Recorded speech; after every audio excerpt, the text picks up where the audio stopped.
I want you guys to take a good look at this LARPer for the common man.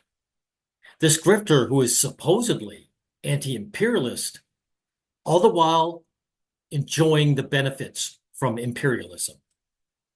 He goes by the name of BadEmpanada, and he was brought to my attention by an excellent poster of mine in my Reddit, Exercise Delicious. He calls out this guy's hypocrisy, right? Now, before we hear what this guy has to say, I just want to let you know, I looked at this guy, George Ganitis, right?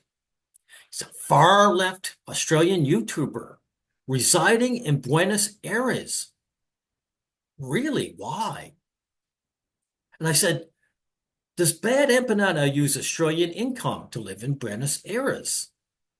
He says, yes, he does.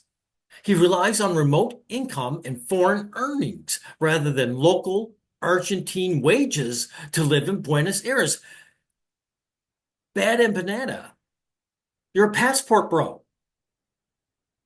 If you were really anti-imperialist, why didn't you just become a citizen of Argentina, take up a real job there, and earn their wages?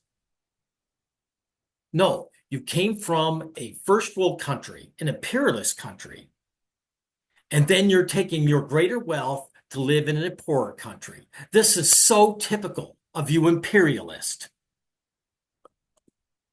But in any event, let's get into the crux of what this is about.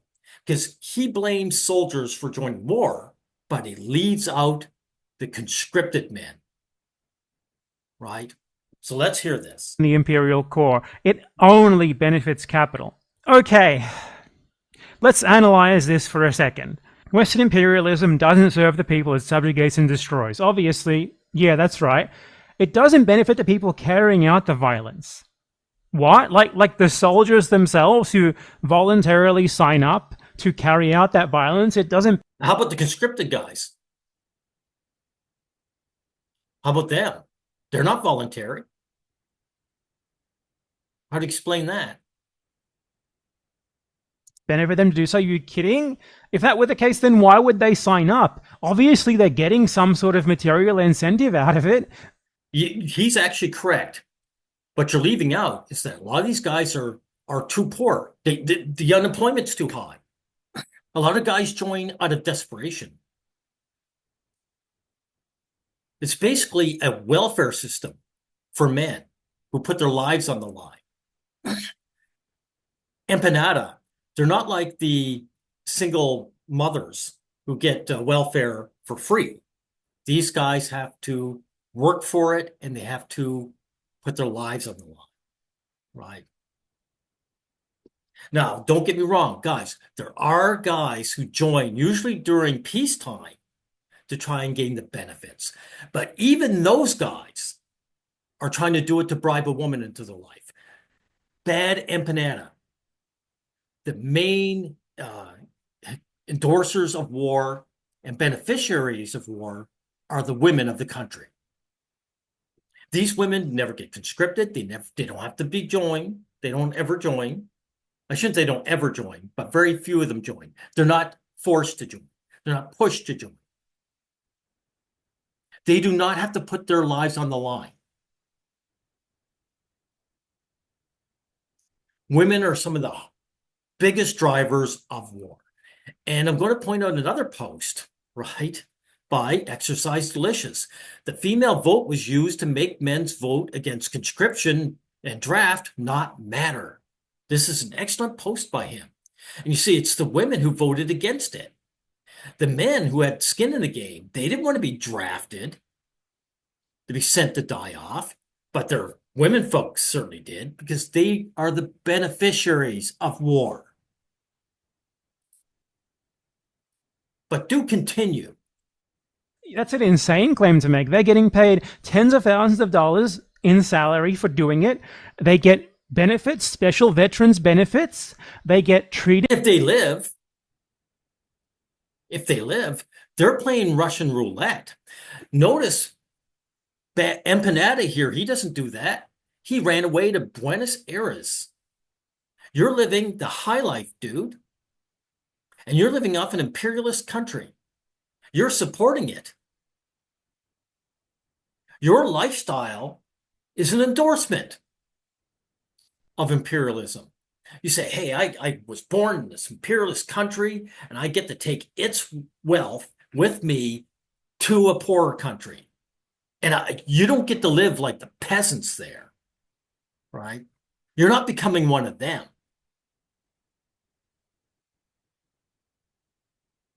Like a special class of citizen back home.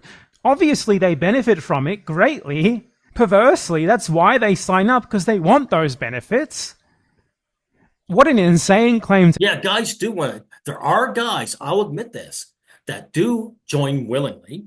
They want the benefits and they want the wife. That's the thing you're leaving out. They want the wife. That's how they bribe these special, Uber people into their lives. Empanada, if women were anti-war, and actually anti-war, men would be. If women spread their legs for impoverished guys or guys who didn't go to war, war would collapse. But no, they are the drivers of it. make. That especially doesn't make any sense. No one would join the American military if they didn't benefit from carrying out its violence.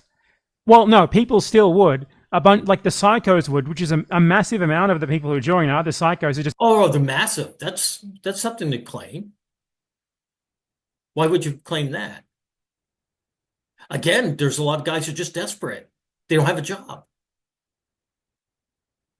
Also, a lot of these psychopaths, they wouldn't join. Hey, Empanada, you strike me as a psychopath. Did you join? No, you got smart. You said, I'm not getting drafted and having my life put on the line. I'm running away to Buenos Aires and taking my capitalist dollars with me.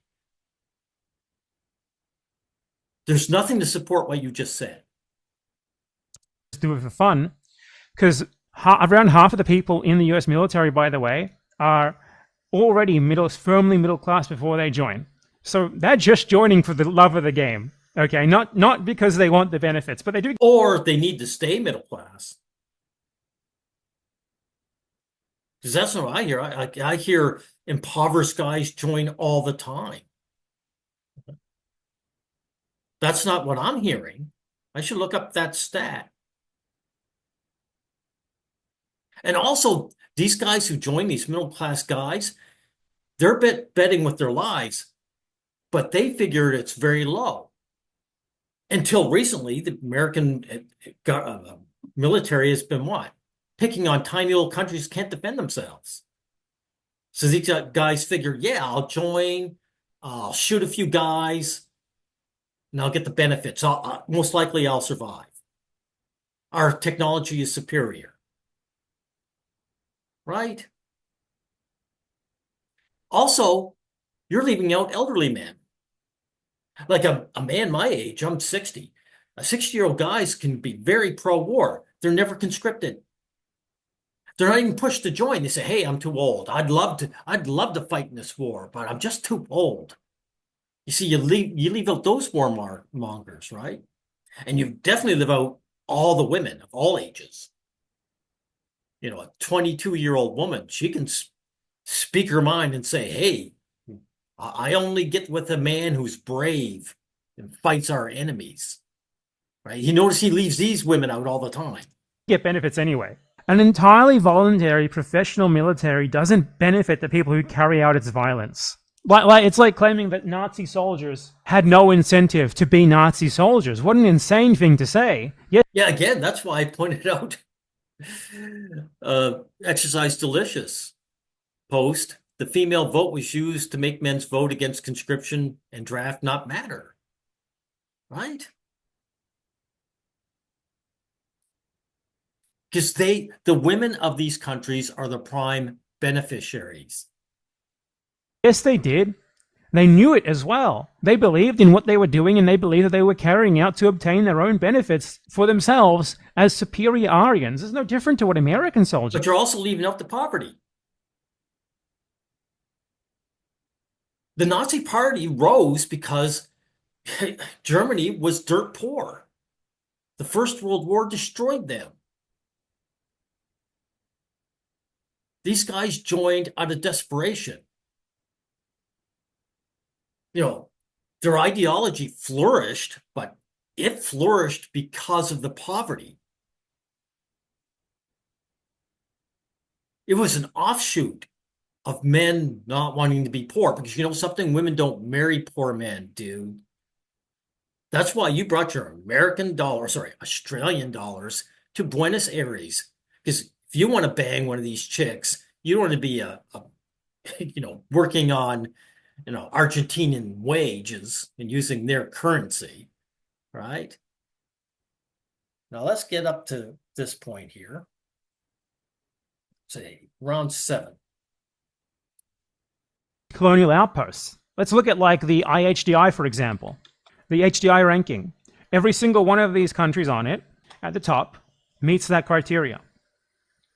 Iceland, Norway, Switzerland, Denmark, Germany, Sweden, Australia, Hong Kong, Netherlands, Belgium, Ireland, Finland, Singapore, United Kingdom, United Arab Emirates, Canada, Liechtenstein, New Zealand. Yeah, but all these wealthy countries have one form of conscription or another.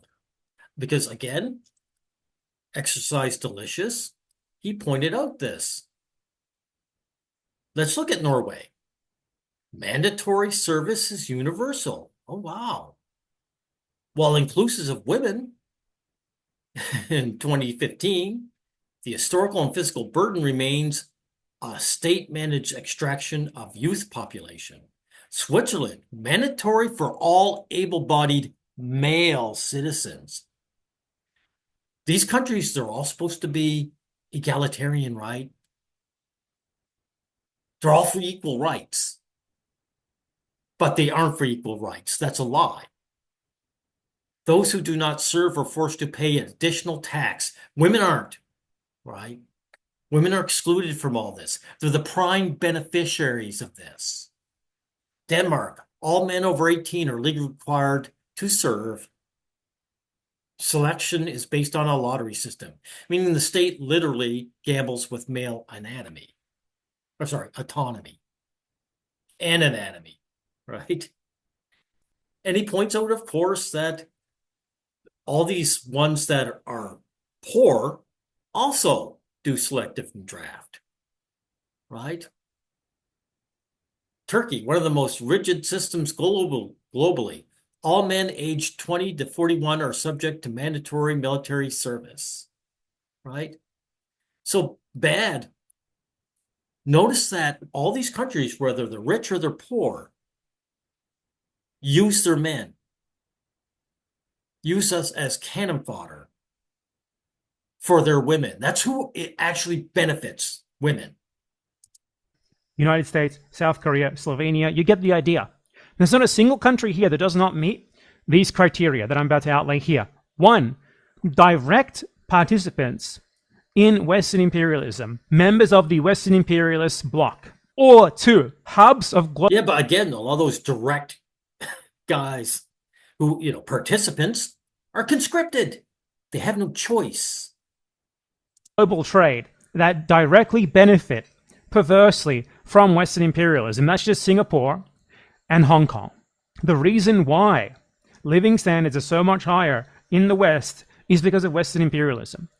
The only reason to deny this is if you believe that this is somehow like an indictment of you or something, which, hey, it may be. Because another factor that... Again, dude, who are you to speak? Using imperialist dollars in Argentina. Who are you to speak? Get a real job. Quit your YouTube grift. Become an Argentina, a true Argentinian. Become one of them, right? A citizen. And work one of their jobs and make their pay. You first, dude. Makes it clear this is true is that if Western imperialism doesn't benefit people in the West, why don't they fight against it? Why are they just so passively accepting Because the people benefiting are the females, not the males. That's what you're leaving out. of it? You know why? Because they know it benefits them. Obviously, it's so intuitively obvious that the biggest moron understands that. So yeah, But the intuition doesn't work. Because men are so blinded by their enslavement, they don't intuit that the real beneficiaries are the female half of the population. BadEmpanada, if these guys play the lottery, they go to war, and they get killed, they don't gain any benefits. Maybe their wife back home or girlfriend will gain some kind of benefit, like a death benefit. Right? Again, it's the women that gain from war, not the men. obviously, Western imperialism benefits people in the first world, and they know it Yeah, like you. too. That's why there's zero resistance against it. That's why anti-imperialism in the first world is basically a non-starter as a serious political issue. And as far Guys, do you really think BadEmpanada here wants to live a different life than he already has? Do you think this grifter wants to get a real job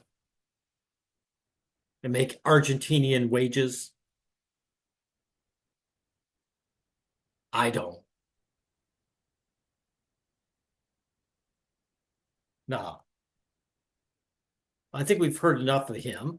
I just want to point out that please take a look at these posts from Exercise Delicious, right? Because he points out just how anti-male this is. Oh, by the way, before I end this, BadEmpanada, American U.S. vets that get crippled or homeless, they're treated like shit. Right. So again, these guys who join, especially guys who get conscripted, I mean, their lives are, it's a crapshoot for them. They're not the main beneficiaries, right? Go to one of these homeless vets that are in a wheelchair, for example. What's his big benefit from imperialism, right? The ones who benefit are the women who bypass them on the street on their shopping sprees.